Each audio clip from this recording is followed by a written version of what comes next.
नमस्कार मंडळी, सुप्रभात. तर सकाळचे 7:30 वाजलेले होते आणि आमच्या अन्वी मॅडम आज जरा लवकर उठलेल्या होत्या. सकाळी-सकाळी मस्त ती बबल उडवत होती आणि तिला आम्ही बाहेर गेलो तरी काही नको असतं, फक्त हे बबल हवं असतं खेळण्यासाठी. खूप जास्त एन्जॉय करते ती आणि आज बऱ्याच दिवसानंतर आलू पराठ्यांचा बेत होता, ताई बनवत होत्या. मस्त असं आम्ही दोघींनी देखील गरमागरम पराठे एन्जॉय केले आणि सोबतच बनवलेली होती खोबऱ्याची चटणी आणि पराठ्यांसोबत शेजवान चटणी देखील एकदम भारी लागते. नील अंघोळ वगैरे करून आला, त्याला मस्त असा नाश्ता दिला, चटणी आणि आलू पराठा त्याचा देखील फेवरेट आहे. त्यानंतर मग म्हटलं चला घराची क्लिनिंग करून घेऊयात म्हणून झाडू वगैरे मारला, लादी वगैरे क्लीन करून घेतली आणि मग थोडा वेळ म्हटलं चला एडिटिंगचं काम करूया म्हणून मी एडिटिंग करत बसलेले होते. तोपर्यंत आमच्या अन्वी मॅडम आल्याच मला डिस्टर्ब करायला.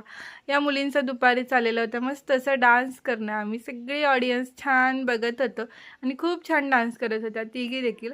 त्यानंतर मुलांना जायचं होतं जत्रेमध्ये, त्यांना जत्रेमध्ये घेऊन आलो. खूप जास्त एन्जॉय केलं त्यांनी. तर चला आजचा व्लॉग इथं सेंड करते. बाय.